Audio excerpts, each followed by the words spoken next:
शनिवार जामुड़िया के नीघा air drawn मैदान में देश के प्रधानमंत्री और भाजपा के स्टार प्रचारक नरेंद्र मोदी ने एक चुनावी जनसभा को संबोधित किया एवं मुख्यमंत्री पर जमकर प्रहार किया और कहा कि दीदी जातिवाद को हथियार बनाकर सत्ता में रहना चाहती है, लोगों को एक दूसरे का दुश्मन बना दिया है। यह तो तय है कि इस बार बंगाल में भाजपा की ही जीत निश्चित है।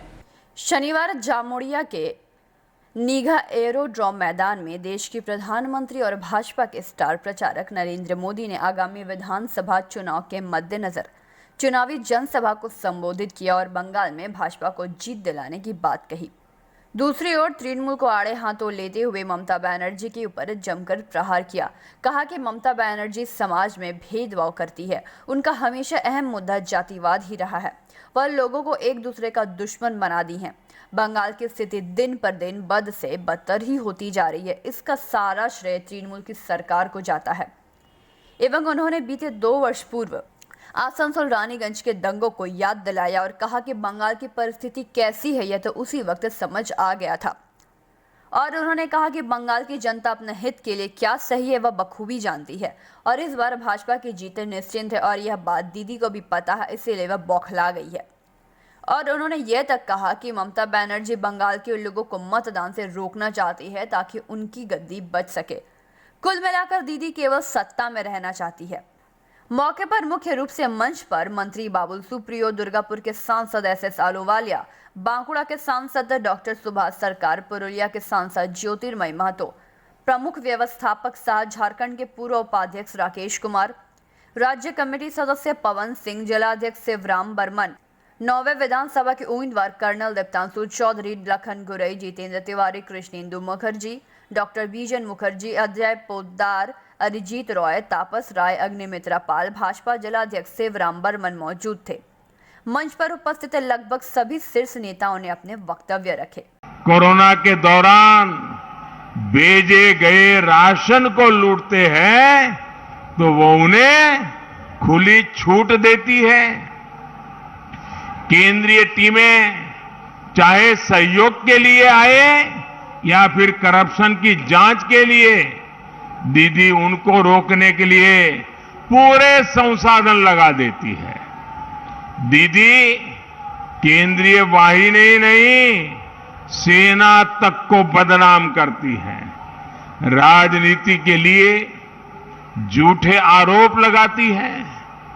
दीदी खुद को देश के संविधान से ऊपर समझती है। सामने आता है इस ऑडियो में कुछ बिहार के टीएमसी नेता को कहा जा रहा है कि मारे गए लोगों के शवों के साथ रैली निकालो। दीदी वोट बैंक के लिए कहां तक जाएगी आप? सच्चाई ये है कि दीदी ने कुछ बिहार में मारे गए लोगों की मृत्यु से भी अपना सियासी फायदा करने की सोची। शवों पर राजनीति करने की दीदी को बहुत पुरानी आदत है। दीदी की सरकार ने सब में भेदभाव किया, पक्षपात किया। आपको 3 साल पहले की रामनवमी याद है? आसनसोल रानीगंज के दंगे कौन भूल सकता है? इन दंगों में सैकड़ों लोगों के जीवन भर की मेहनत राख हो गई। सबसे ज्यादा नुकसान गरीबों का हुआ, पटरी पर दुकान लगाने वालों और छोटे व्यापारियों का हुआ। दंगाइयों का साथ किसने दिया? दंगाइयों का साथ किसने दिया? दंगाइयों का साथ किसने दिया? पूरी ताकत से बोलिए, पता चले देश को। दंगाइयों का साथ किसने दिया? दंगाइयों का साथ किसने दिया? तुष्टीकरण की नीति किसने पनपाई? तुष्टीकरण की नीति किसने पनपाई? किसके कारण पुलिस दंगाइयों के पक्ष में खड़ी रही? किसके कारण पुलिस दंगाइयों के पक्ष में खड़ी रही? एक ही जवाब है ना? एक ही जवाब है ना? हर कोई कह रहा है दीदी के कारण, दीदी के कारण, दीदी के कारण। भाई और बहनों, जो विकास पर विरोध को, विश्वास पर प्रतिशोध को, सुशासन पर राजनीति को प्राथमिकता देती है, ऐसी सरकार पश्चिम बंगाल का भला नहीं कर सकती। इसलिए बंगाल को आशोल परिवर्तन चाहिए। आज बंगाल में मेरी ये पहली सभा है। नववर्ष में बंगाल में बीजेपी की डबल इंजन की सरकार बनने जा रही है। 4 दफा मतदान, 4 दफा मतदान, टीएमसी हो लोग खान खान।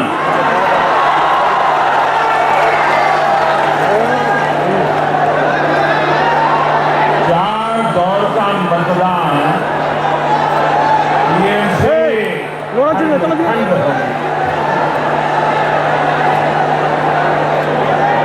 बाकी 4 दफा मतदान,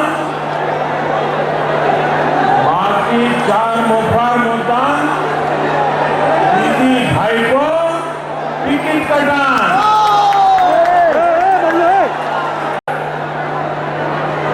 लेकिन बंगाल में जो सरकारें रही, उनके कुशासन ने आसनसोल को कहां से कहां पहुंचा दिया।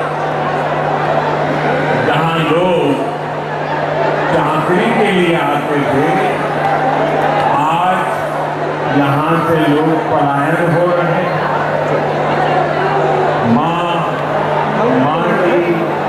मानुष की बात करने वाली दीदी ने यहाँ हर तरफ माफिया राज फैला दिया।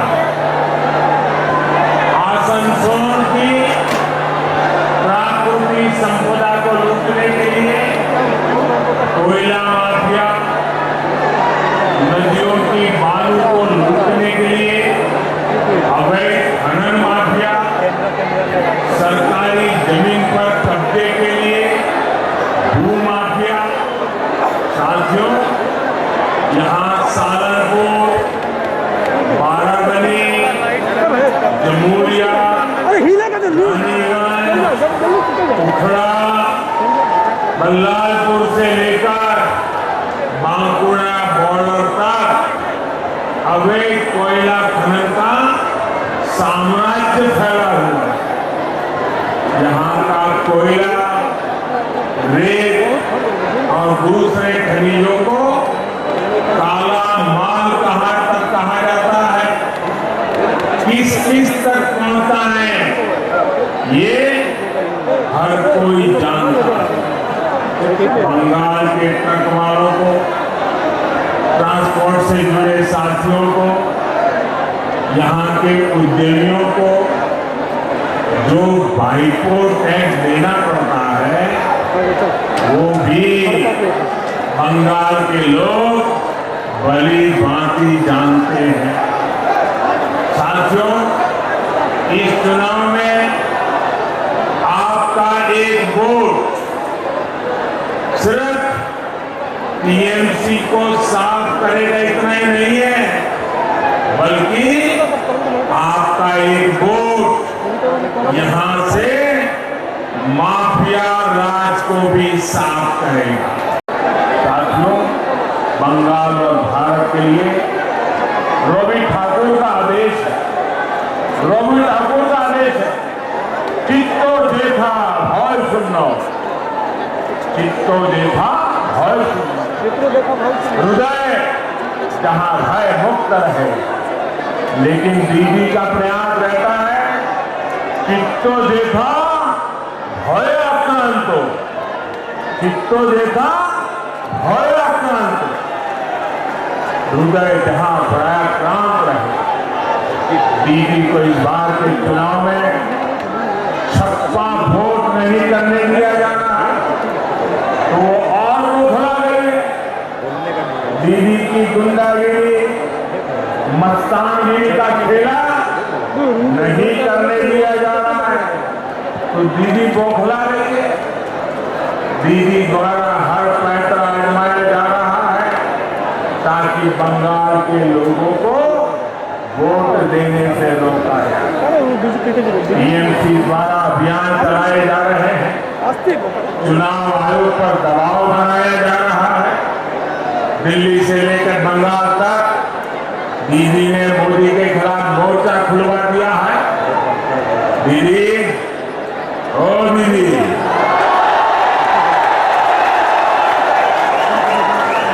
दीदी, ओ आदरणीय दीदी, आप जितनी चाहे साजिशें कर लीजिए, जितनी चाहे कोशिशें कर लीजिए, इस बार आपकी साजिश बंगाल के लोग खुद ही नाकाम कर रहे हैं। जामोडिया से दिलीप साव की रिपोर्ट।